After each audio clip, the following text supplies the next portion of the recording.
back to this edition of the Grizzlies Daily. I'm your host, Melek, and we don't really got much rumor-wise going on. Like I told y'all, it is a dead point in the off-season where rumors and trades are essentially done. They're all set in stone at this point. Just anything from the buyout market, more than likely. And I've already gone on record saying that the Grizzlies appear to be done is when it comes to all-season moves. So it's going to be very, very, very hard for us to really make any noise in the national media right now. So just kind of got to go with what we got. Like I said, look forward to next year with the roster essentially being finalized. Obviously, we still have training camp and things of that nature to do, preseason, things like that. And you know, with the Grizzlies, it's always unpredictable. So you never know what to expect.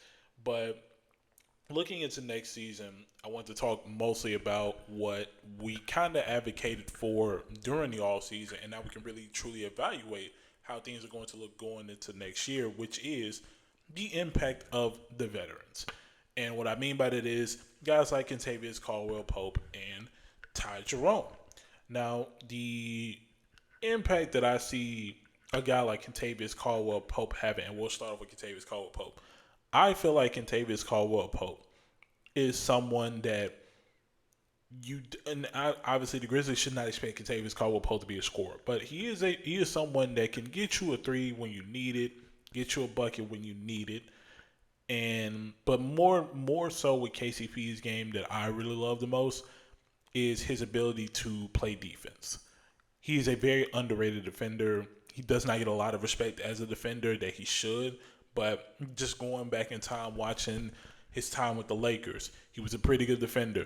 In his time with the Nuggets, a very good defender. Him and Bruce Brown were very key parts to that team being able to shut down key players, especially in the finals. Guys like Jimmy Butler, keeping guys like him, just settled and not really finding their groove, which is something that the Grizzlies have fallen victim to. I mean, just prime example, Anthony Edwards' career, basically a career high game, I want to say.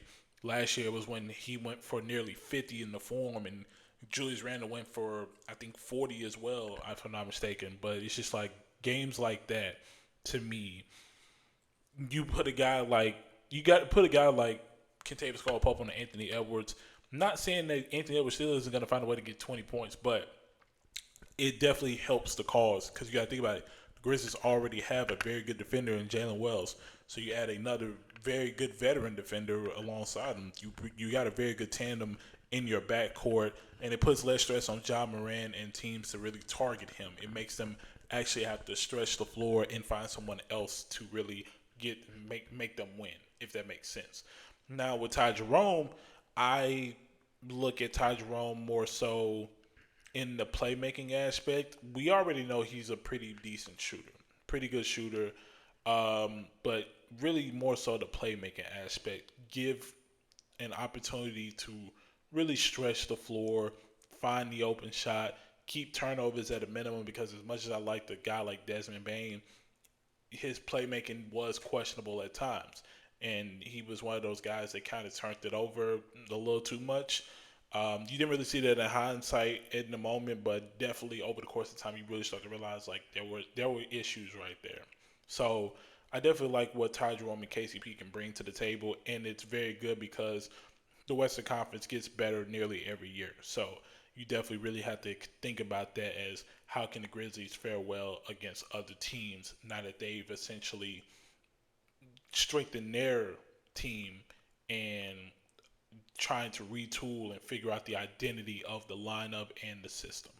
So, with that being said, I want to talk about the future of what could be, and which is Javon Small. And I want to say that, and this is mostly a hot take, but I really feel that Javon Small in 2 years could break out and essentially make a pretty good name for himself on the roster. I truly think that simply because he finds his shot very well. He finds his shot. He gets to the basket at will when he can. But more than anything, I like his efficiency. His efficiency is what stood out to me the most. Yes, he has all these intangibles with the game, but efficiency to me matters more than anything because We've had a lot of players over the course of years that were not efficient. They were great, fan favorites, all of the above. I mean, we'll take example, a guy like G.G. Jackson, great player, but at times he can be inefficient. I feel like with Javon Small, he has the ability to know his game and not force a shot. I mean, there were times that he did force a shot, but he doesn't do it as often from what I saw. Now, granted, yes, it was only 2, 3 games of summer league, but his game wasn't much different from how he played in college, and that to me showed something because it shows that he can translate his game like he wants to, and nothing is more greater than a player that is comfortable in his own game, especially transitioning from college to the pros. So I think I think being high on Javon Small and guys like Jemiah Mashack and Cedric Coward, of course, I think we can be big on them because the Grizzlies do have a good knack for drafting late round talent. So I will give them that, and I think they got a pretty good GM and a pretty good steal in Javon Small. So I'd say be on the lookout for him more than anything. Now we're talking about the future, and one thing that I really just kept thinking, looking at other teams and how they were last year and how the Grizzlies compared to it. Excuse me. Excuse me, y'all. It's late when I do these videos, but basically, um, like one thing that really just kind of that I thought about were the younger teams got older, but the older teams got younger, and it's just like the Grizzlies are kind of in the middle. They're in the middle of your core is getting older, but they're still fairly young. So it's like, do you get older, but at the same time you don't want to get too much older, kind of thing. So it also had me thinking, how well does that work in the West, especially with a team with teams like OKC and Minnesota and just big market teams like the Lakers and so. I think the Grizzlies reinforce themselves to a good extent, but I think if I'm being honest, we really won't see the true effect until next year. And the reason I say that is because you still got that Phoenix pick. You got your contract situations out the way. You got your squad for the next 2, 3 years. But as far as this year, it is a long road to go. If I'm being honest, I definitely do think that we have to we can evaluate this year as a do or die year. Not last year, this past year, I did look at it as kind of a do or die year, but I also didn't because we're coming off one of the worst seasons of franchise history, or better yet, NBA history when it comes to injuries and stuff like that. So definitely kind of gave him some leniency when it came to that. So I really think next year, not this upcoming season, but next season, the Grizzlies will have that possibility where they could make the NBA Finals, or they could have an Indiana type run where the chemistry is just very, very good, and the coaching is very, very good to the point where they actually catch everybody by surprise and they exceed expectations greatly. We could see that, but only time will tell. I always hope for the best. I hope it is an Indiana type run, and I hope it ends in a championship. But one can only hope. We just have to play it and see how it goes. Now, obviously, bringing up that Phoenix pick, um, just got to think about the impact of the Desmond Bane trade because obviously, national media thinks that this is like a end all be all trade for the Grizzlies. I don't look at it that way. I think the Grizzlies. When we look in hindsight, I think at the end of the day, the Grizzlies won the trade, but at the same time, I think both teams are winners from the trade. Like I said when the first trade first happened, the Magic were not good at 3-point shooting. That was their demise when it came against the Celtics. I mean, they do if they have good 3-point shooting, they possibly take the Celtics to 6, 7 games, and you get one of the more streaky shooters in the league in Desmond Bane. And then with the Grizzlies, you get the veterans that you need. You get great draft capital.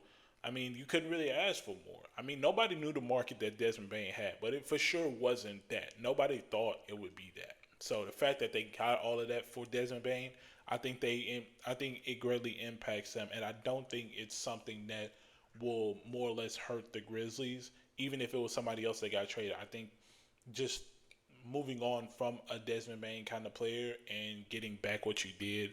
I think we will look back at that in hindsight and say, you know what, that was actually a very good trade, and this is why we are where we are now. So I think I think both teams greatly impact from it. I think the Grizzlies in the next few years will definitely look on this trade and say this was a pretty good decision. I think regardless of the ending. I mean, like I said, we didn't know what Desmond Bane's market was, and that's what they got back in return. So I'm not mad at it. I'm not too mad at it at all. So that's all I really got to say about that. And as for this edition of Grizzlies Daily, that's a wrap. I really don't have much else for y'all. Like I said, it's a dead point in the off season. We really don't know much until training camp. So we just got to be on the lookout for things. Like I said, the coaching staff, they're slowly figuring that out. Obviously, as more comes out, I definitely got y'all with that news. If you like this video, make sure to like that button. Make sure to hit the like button. Subscribe, hit the subscribe button, turn on post notifications so you get notified when we upload. And that's for the edition of Grizzlies Daily. My name is Melek, and I'll be signing off.